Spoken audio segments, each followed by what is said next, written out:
Bonjour et bienvenue dans le monde du Guru Loco. Alors aujourd'hui, on va faire le montage et le test de la Longer LK5.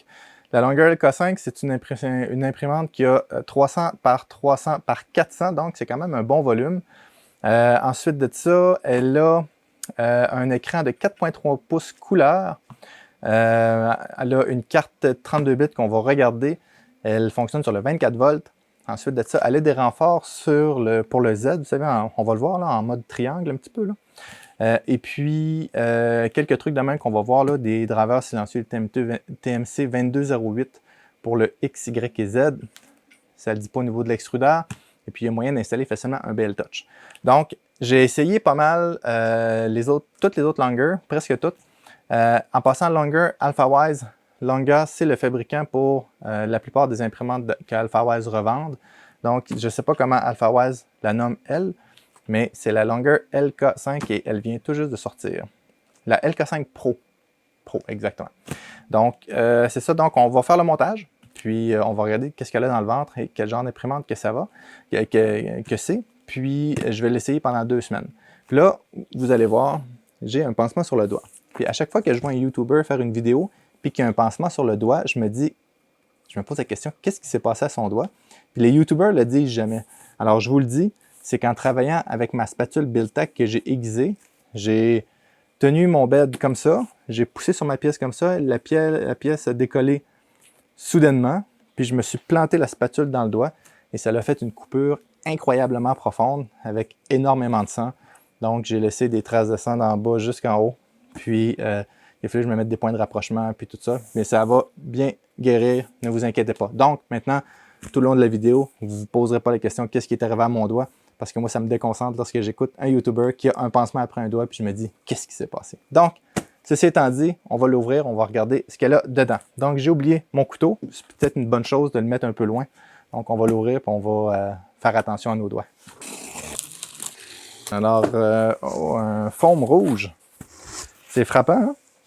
OK, alors, elle est supposée d'être montée à 90%, c'est ce qu'on va voir. Donc, j'ai une partie de la structure qui est montée. Ah oui, puis les autres sont intéressantes. Regardez, il y a un côté plein. Ici, c'est plein. Puis de l'autre côté, c'est avec les genres de rails dedans, ou je ne sais pas comment on peut appeler ça. Alors, je vais simplement sortir les pièces. Ensuite de ça, j'ai une spatule qui est aiguisée, hein? Alors je porte attention à ça. J'ai c'est des pièces extra. Il y a des petites plaques que je ne sais pas à quoi ils servent. Puis un détecteur de fin de course. Ah, il est différent un peu le détecteur de fin de course. Je vais vous le montrer. Regardez ici. Voyez-vous, normalement, il y a un petit bras en métal, mais lui, il n'en a pas. Donc, c'est ça. Puis, ça semble être les petites plaques, c'est des couverts pour mettre sur le bout. Vous savez, pour ne pas s'accrocher sur les extrusions. Ensuite de ça, qu'est-ce que j'ai? Micro SD, lecteur de carte SD. Détecteur de fin de course. Gel de silica. Un échantillon de filament. Alors, c'est vraiment un échantillon. Hein. Je ne suis même pas sûr de pouvoir printer un benchy avec ça. Alors ici, j'ai un... Ah, c'est intéressant, regardez. 50% de rabais sur du filament ou de la résine. Je ne savais pas que Longer faisait des filaments. OK. Le guide de démarrage. Est-ce qu'il est bien fait? Ah, je crois que c'est une grande feuille qui se déplie. Ouais. Alors, c'est en anglais, mais les images ont de l'air assez claires. Ensuite de ça, c'est une des vis pour supporter l'axe. L'autre vis pour supporter l'axe. La vis hélicoïdale pour le Z. Le plateau, le bed, qu'on va mettre on va le protéger ici. Alors, on a la base. La base est attachée après l'axe. Donc, il faut que je sorte tout d'un coup. Ensuite de ça, j'ai le câble d'alimentation qui est pour le Canada, États-Unis-Canada. Ensuite de ça, j'ai...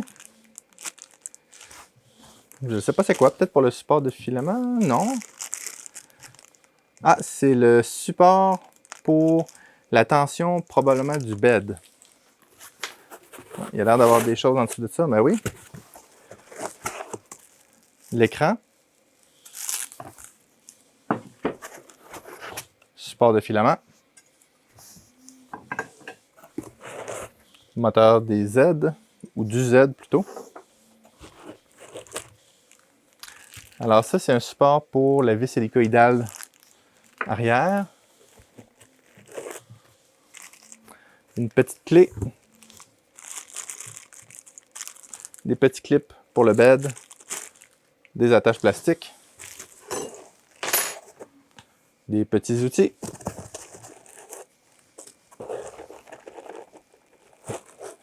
Et quelques vis. Je crois que c'est tout, hein? On va suivre le manuel d'instruction. Alors, la première des choses, ça dit qu'il faut mettre cette partie-là dans celle-ci. Alors, ça, c'est le devant. Donc, je vais le mettre comme ça, puis je vais me faire un petit peu de place. Comme ça ici. Alors, ça, c'est bien. Les fils sont dans une gaine bien protégée. C'est une bonne chose. Alors, vu que c'est le devant, j'imagine que ça va comme ceci. Parfait. Et puis, ne faites pas comme moi. Là, présentement, le fil passe comme ceci. Alors, je vais simplement l'enlever et passer le fil comme il faut. Donc, le fil va complètement dedans. Maintenant, on va installer le moteur après la base ici. Alors, c'est pas compliqué, vous allez voir. Dans le bas ici, j'ai 2 trous. Je viens juste déposer mon moteur dessus et ça s'enligne parfaitement. Donc, ça dit de prendre les M4x16. Pour m'assurer que c'est bien vissé, j'utilise quand même le tournevis à main. Et voilà! Maintenant, ça dit de mettre la vis hélicoïdale. N'oubliez pas d'enlever le plastique autour avant.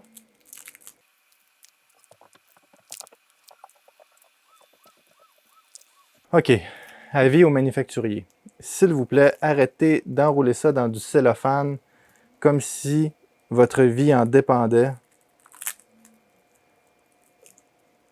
C'est super dur à déballer. Donc, mettez ça dans un petit sac ou une gaine thermo-rétractable que vous rétractez pas autour. Il y en a qui font ça. Mais dans du petit cellophane comme ça, c'est super dur à enlever.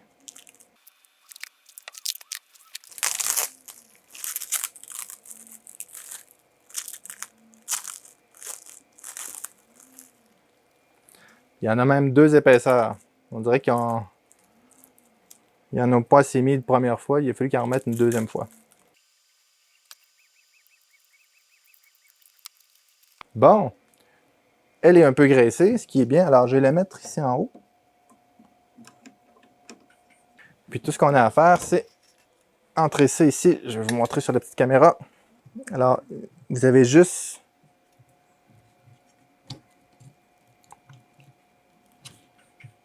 à prendre la vis hélicoïdale. Vous rentrez ça jusqu'au fond. Puis là, vous allez voir ici, il y a du jeu, c'est tout à fait normal. On va le resserrer un petit peu plus tard. Puis vous serrez la vis qui est là. Maintenant, ça dit de mettre ça sur la base. Avant de monter le dessus, je vais la virer en dessous. On va regarder ce qu'elle a dedans. Donc, je vais prendre ma petite caméra en main. Mais pour l'enlever, alors ici, il va y avoir pas mal de vis. Hein? Il semble avoir des vis. 1, 2, 3 vis ici. 1, 2, 3, 4, 5 vis. 6 vis. Alors, il y a 1, 2, 3, 4, 5, 6, 7, 8, 9 vis à enlever pour y arriver. Donc, on va les dévisser.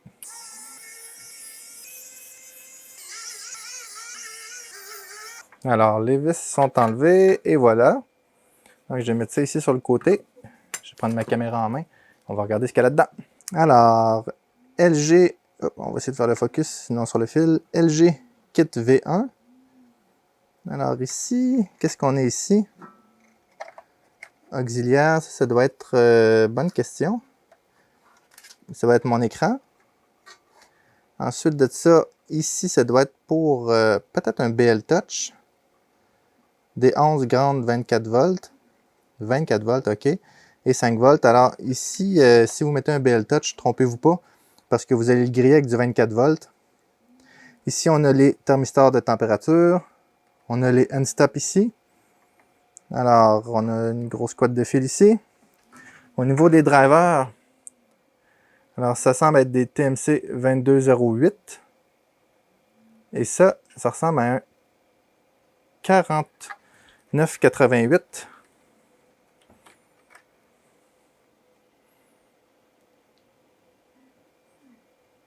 4988, exactement. Donc, je vais le remettre là. Et ça, juste pour m'en assurer, je vois que c'est des TMC, mais...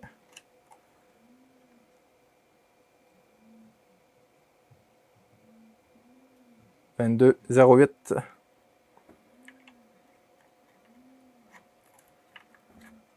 Ensuite, voyez-vous ici, il y a de la place pour un deuxième Z. Donc, je pourrais mettre facilement un deuxième Z. XY doit être l'extrudeur. Ici, j'ai mes 3 ventilateurs. J'ai mes connecteurs qui sont quand même assez robustes, hein, ici. Ouais. Hop. Ici, assez robuste. Port USB. Ici, j'ai un connecteur, probablement un connecteur série ou pour mettre du Wi-Fi.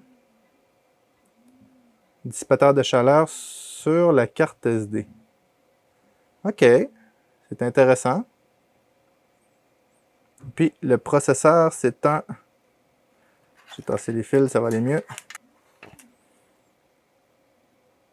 Atmega 2560 ou 2660, ça va être 2560.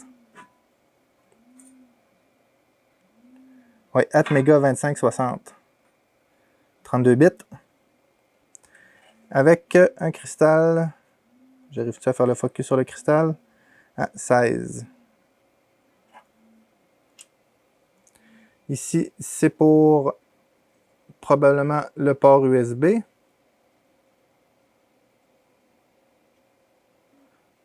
Ouais, alors ici, je vais essayer de faire le zoom dessus. C'est un CH340C. Donc, si vous avez besoin du driver USB pour celui-là ici, puis vous ne le reconnaissez pas, c'est un CH340. Ensuite de ça, on a l'alimentation ici, qui est assez simple. On a le fusible ici à l'arrière, le fusible qui est dans cette partie-là. Et on a le commutateur qui est en dessous de ça ici.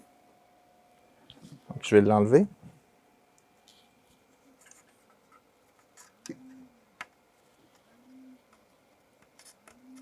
Il est de l'autre côté? Non, il est vraiment en dessous de ça ici.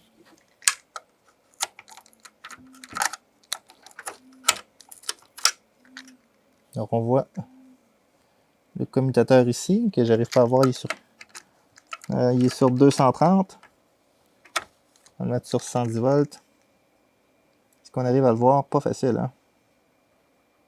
Mais bref, 115 volts. Donc, j'ai aussi mon ventilateur là. Puis on voit ici le dessous du bed. J'ai mes connecteurs. Mes molettes d'ajustement. Ah, ça c'est intéressant. J'ai 6 roues d'ajustement pour mon bed. D'ailleurs, ils ont besoin d'ajustement. Puis, mon alimentation est un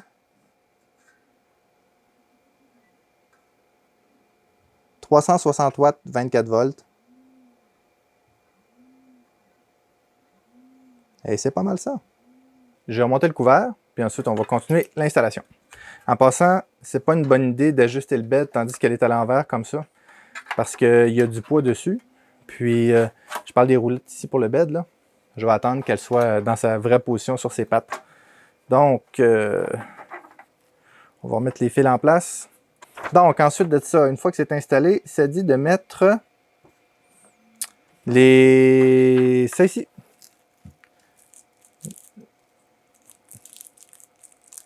Les barres de stabilisatrices, je ne sais pas comment on pourrait les appeler.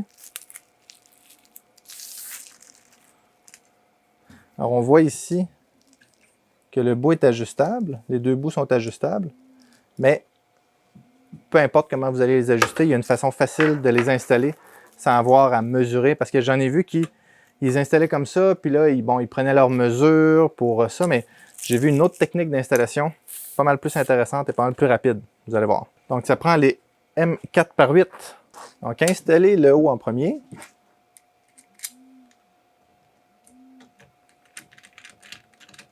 Puis, avant d'installer le bas, dévissez les deux vis qui sont là. Et puis, vissez la barre. Ensuite, après celle du bas. Puis, faites l'autre côté comme ça aussi. Avant de tout serrer en place, assurez-vous avec un angle que votre châssis est vraiment droit. Donc, comme ça, ici, il en manque un petit peu. Puis, lorsque ce côté-ci est droit, faites simplement resserrer les vis. Puis ensuite, vous faites la même chose pour l'autre côté.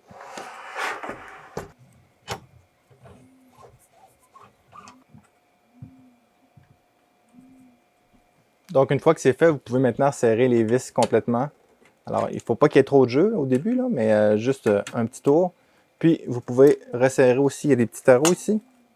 Vous pouvez simplement les resserrer à la main. Et ensuite, utiliser la clé pour les resserrer. Mais faites attention pour pas que la tige tourne. Donc, une fois que c'est fait, vous pouvez reprendre votre angle pour voir si c'est bon.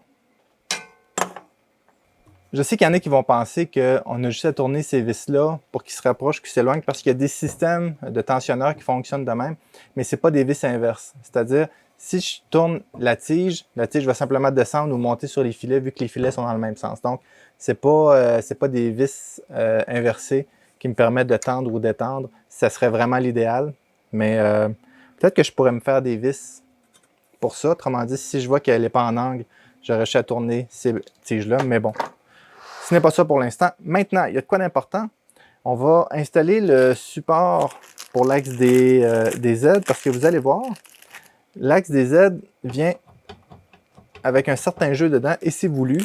Tant qu'on n'a pas placé ça, on ne resserre pas, dans le fond, la pièce de brasse ou la pièce de laiton qui est là. Donc, ensuite de ça, ça dit de venir, je crois que c'est le temps du support, hein? Oui, c'est ça.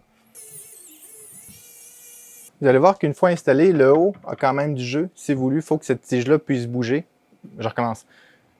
C'est normal qu'elle ait du jeu en haut parce qu'il faut que cette tige-là puisse bouger, excusez-moi, parce qu'ils ne sont pas tout le temps parfaitement droites. Donc, une fois que ça c'est en place, ce que je vous recommande, c'est de descendre l'axe complètement en bas. Parce que la partie fixe est en bas et non en haut. Puis une fois que la buse est proche du bed, venez simplement resserrer les deux vis de votre pièce de brasse ici, comme ça. Votre pièce de laiton.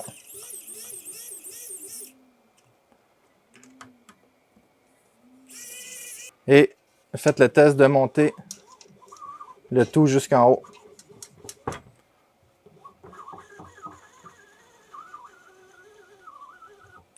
À date, tout va très bien.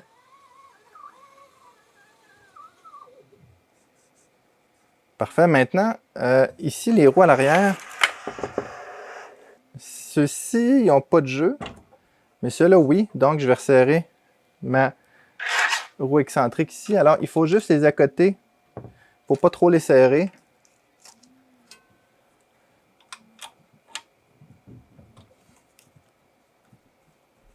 Encore un peu.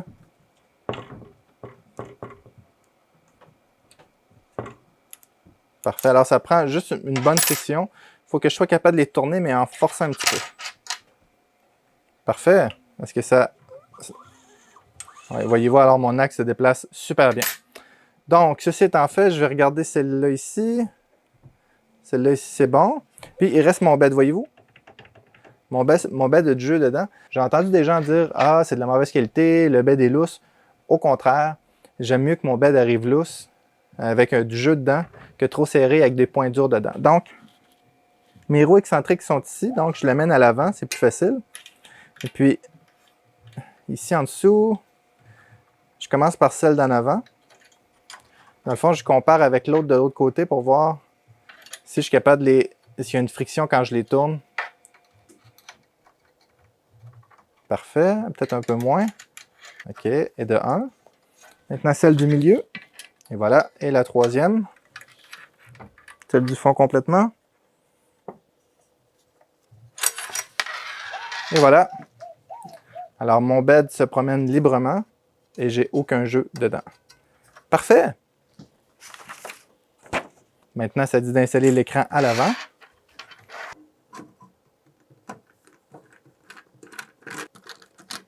Et maintenant, on branche les différents fils qui sont un peu partout. Alors, l'écran qui est ici vient se brancher à l'arrière. Alors, j'ai mon Z qui est identifié Z ici.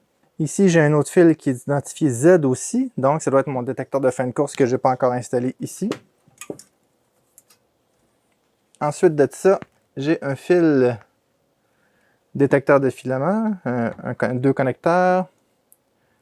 Ensuite, mon X, mon détecteur de fin de course pour mon X. Pour le détecteur de fin de course du Z, il y a une drôle de technique.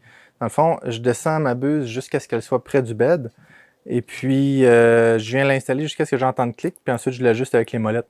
Alors, c'est la première fois que je vois une technique comme ça, mais c'est une technique que j'utilisais déjà de toute façon. Donc, je vais aller chercher mon bed. Alors, j'ai quelque chose qui accroche. C'est mon fil ici. Je vais le passer par l'extérieur. Ah, puis il y a le fil de bed aussi. Hein? Alors, le fil de bed qui vient se brancher ici à l'arrière. Donc, je vais descendre mon axe.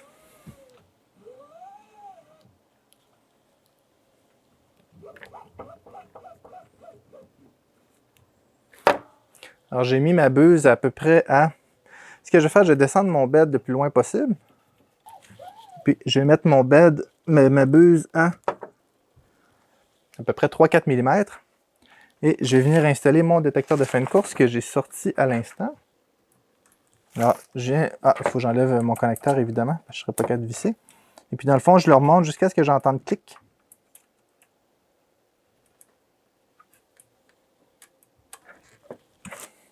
Et voilà.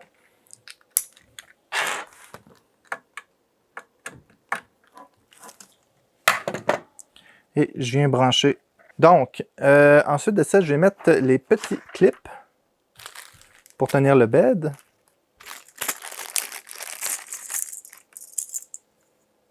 Vous avez probablement remarqué, mais j'ai laissé le protecteur sur le bed parce que je vais faire un niveau manuel pour commencer, à l'œil. Puis ensuite, je vais utiliser la procédure officielle. Donc, la façon que je vais faire, je vais simplement le mettre sur le coin ici et je vais le mettre à une distance à peu près de 1,5 mm. Donc, j'y vais à l'œil. Puis, ah oui, ce que je vais faire ici, là, je le descends jusqu'à ce que j'entende clic. Et immédiatement que j'entends clic, j'arrête. Et voilà.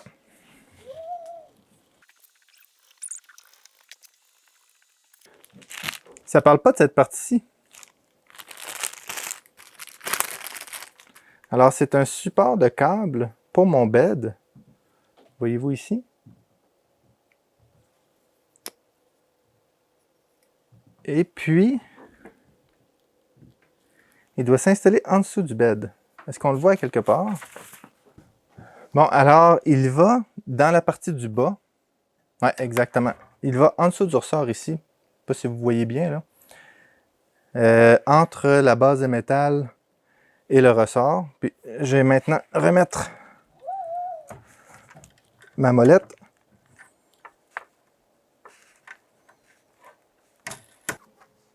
Et rebrancher mon bed. Oh! Regardez ici. Voyez-vous? Mon connecteur est sorti. Alors, il était mal rentré dedans, semble-t-il.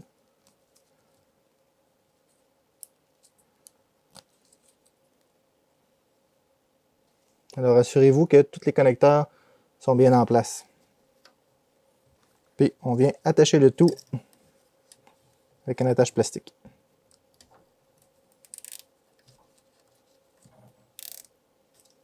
Donc, je vais poursuivre avec mon niveau manuel. Excellent. Donc, ça, c'est fait. Maintenant, est-ce qu'il reste des choses? Ah oui, le support de filament qui est en angle, étrangement. Alors, support de filament qui est en angle, j'ai vu d'autres imprimantes qui étaient comme ça aussi. Ça fonctionne. J'aime peut-être mieux un peu plus sur le côté ici, mais je comprends qu'il faut l'éloigner beaucoup plus à cause de l'axe. Donc, je vais ramasser un petit peu. On va faire le premier démarrage. Ça l'a pris à peu près, j'ai pris mon temps puis je l'ai démonté, là, mais calculé une vingtaine de 20 à 30 minutes pour l'installation. Donc, je ramasse et ensuite de ça, on fait le niveau.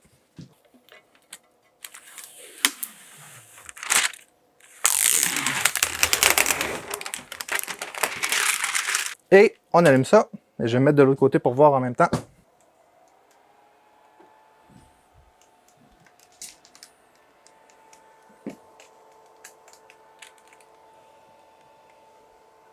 Alors, je vais replacer ça pour qu'on voit bien le menu. Alors, je pense que la première chose, c'est d'essayer de faire quelques mouvements. On va essayer de monter le Z. Ça marche. Ça aussi. Ça aussi. Ça, c'est pas intuitif, par exemple. Je sais pas si le moteur est inversé ou si c'est vraiment comme ça, mais le 0 est en arrière. OK, c'est correct.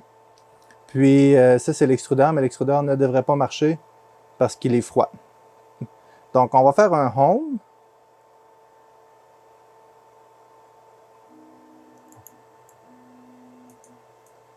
On va faire un home sur le Z.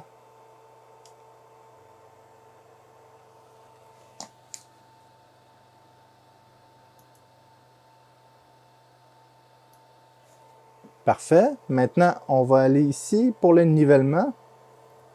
C'est-à-dire, on va faire le point 1 en premier.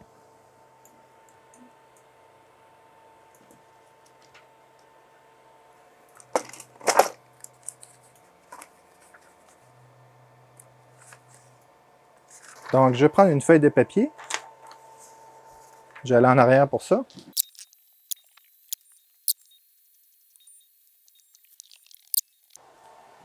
Alors, le nivellement va plutôt bien.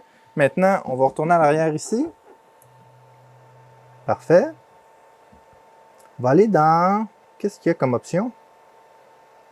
Move, File, Tune.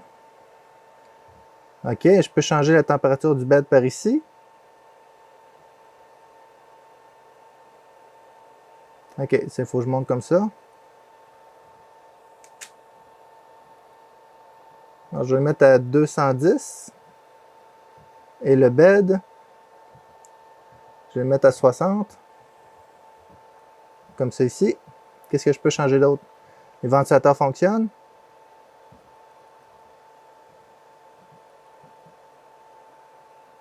Il semble que oui.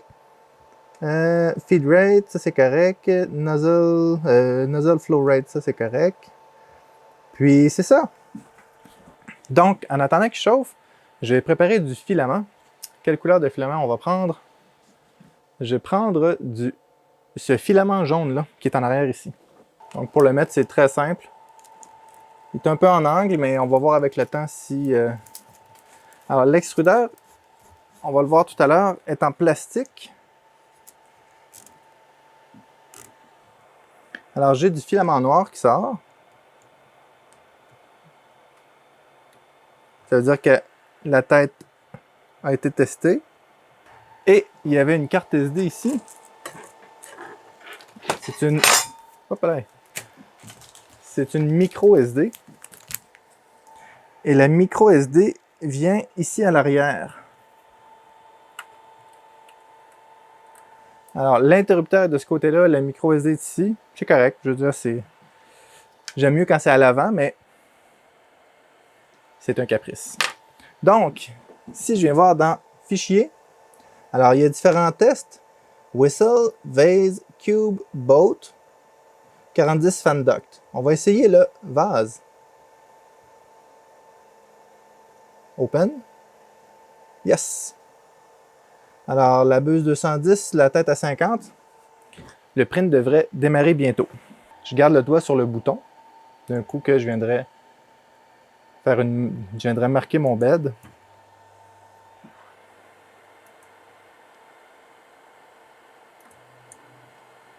Alors, il y a une ligne de purge qui se fait, qui semble bien aller. une double ligne de purge. Ça, c'est bien qu'ils mettent ça. C'est rare qu'ils mettent ça dans les G-Code. J'espère qu'il n'y aura pas de raft. La plupart des imprimantes viennent avec un raft. Ben, des prints de test viennent avec un raft. Donc, ma première couche semble très bonne.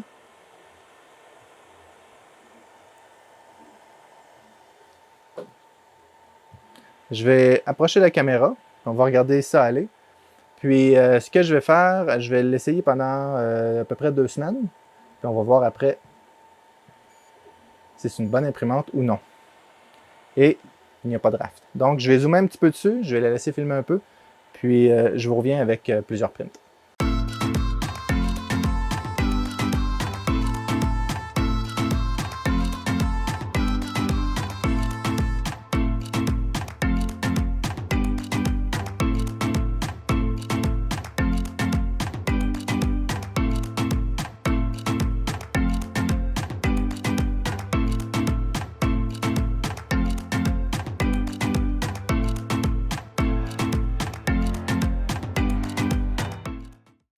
Ça fait maintenant 2 semaines que j'utilise l'imprimante. Mon doigt est guéri, donc j'ai plus de pansement sur le doigt. Merveilleux. J'ai imprimé quand même pas mal de trucs avec. Elle a imprimé peut-être durant 5 jours, là, 24 heures sur 24, puis ensuite là, de façon occasionnelle. Pas 24 heures sur 24, mettons 20 heures sur 24. Puis j'ai essayé du PLA, du PETG et du TPU. Alors c'est pas mal les matériaux que les gens utilisent le plus. J'ai pas imprimé de bois parce qu'il aurait fallu que je mette une buse de 0.6 dessus. Puis je voulais pas changer la buse. C'est très rare, j'imprime du bois. Puis quand j'imprime du bois, j'ai une imprimante qui a déjà une buse 0.06, 0.6, excusez-moi, 0.6, 0.06, 0.6. Puis une 0.8 aussi pour ces filaments-là. Donc, j'imprimerai pas de bois avec elle, mais je suis convaincu qu'en mettant une buse de 0.6, ça va marcher. Donc, c'est quoi les impressions que j'ai faites? Bien, je vais vous montrer les premières choses que j'ai imprimées. C'est, on voit dans le début de la vidéo, c'est lui ici, le petit vase.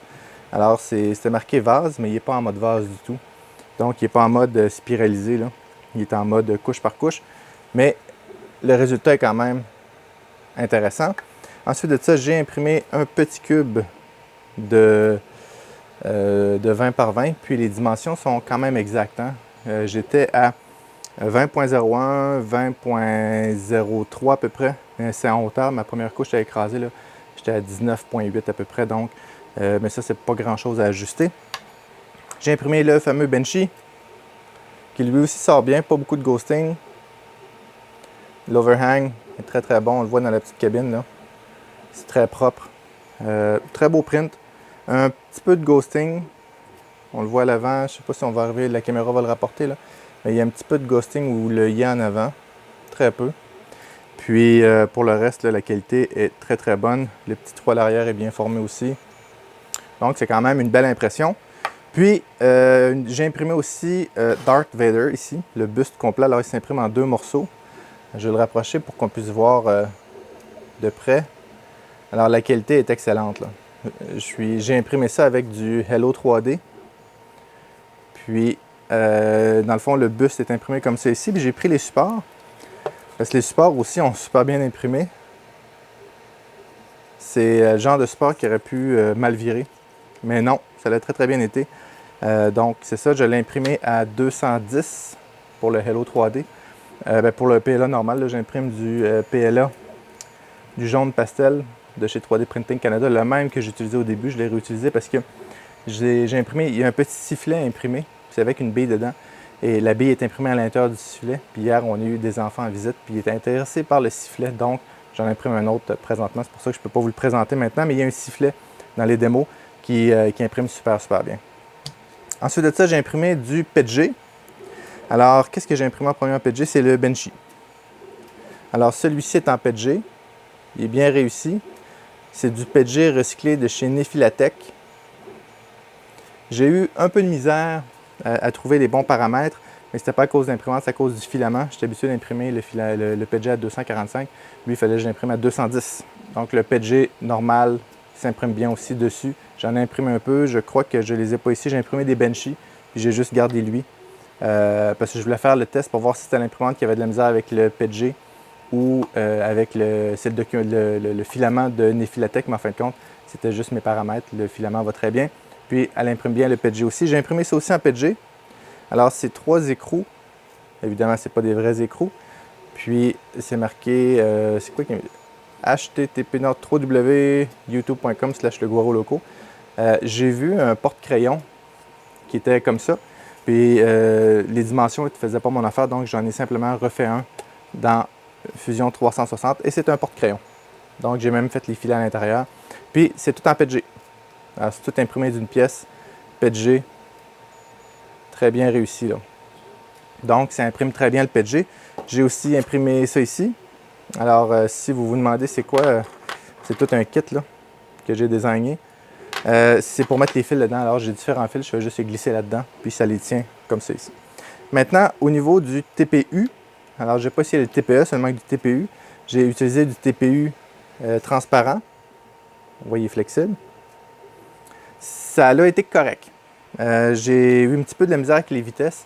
Il fallait que je l'imprime à 25 mm par seconde avec une température de 235. Puis j'ai réussi à le faire marcher, mais j'ai du stringing. Il a fallu que je diminue ma rétraction beaucoup. Donc, oui, je suis capable d'imprimer du TPU avec ça.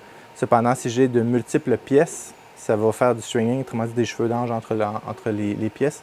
Donc, idéalement, imprimer une pièce à la fois.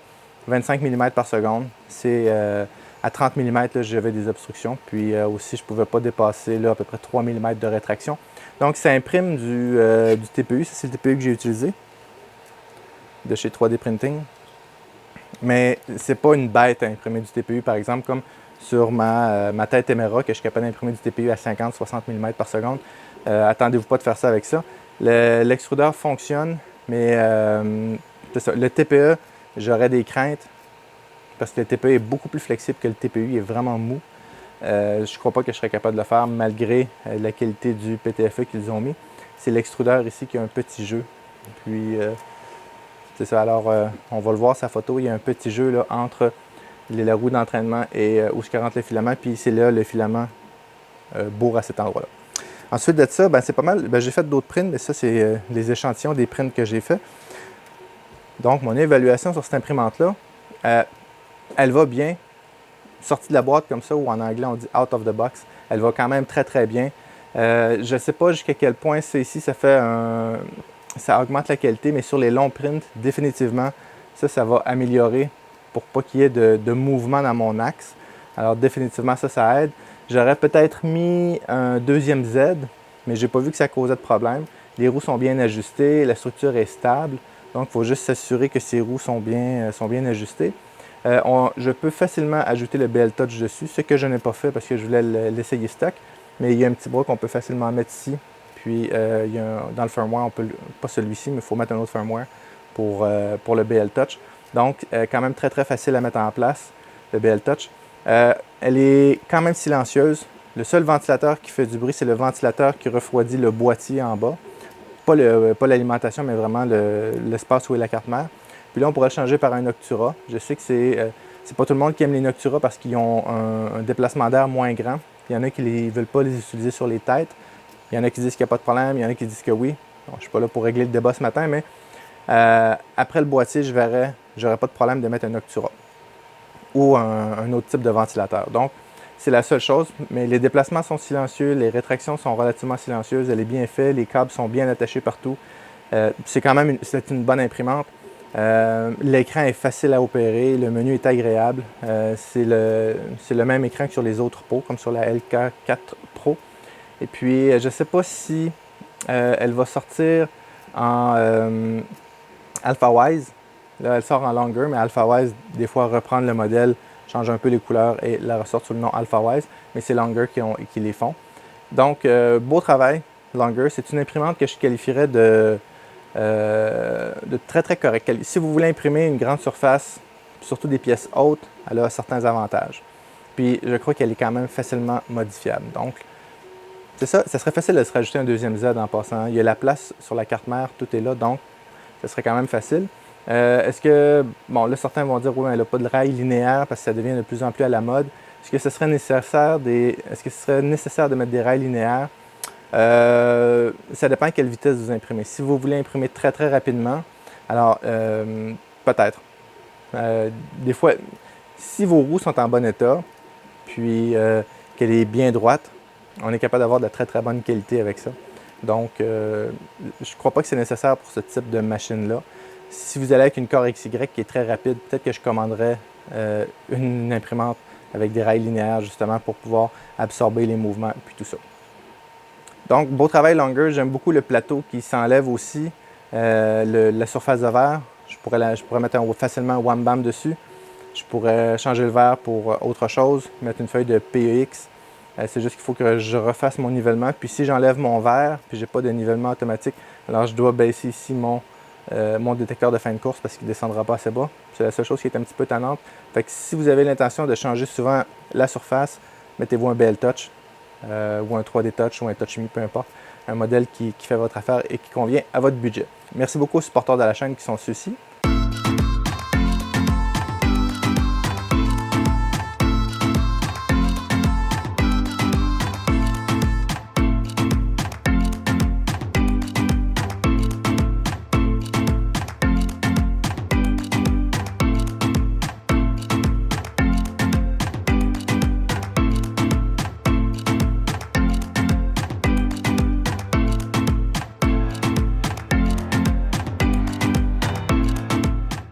Si vous avez aimé la vidéo, s'il vous plaît, mettez un like. Si vous n'êtes pas abonné à la chaîne, abonnez-vous. Merci beaucoup et à bientôt.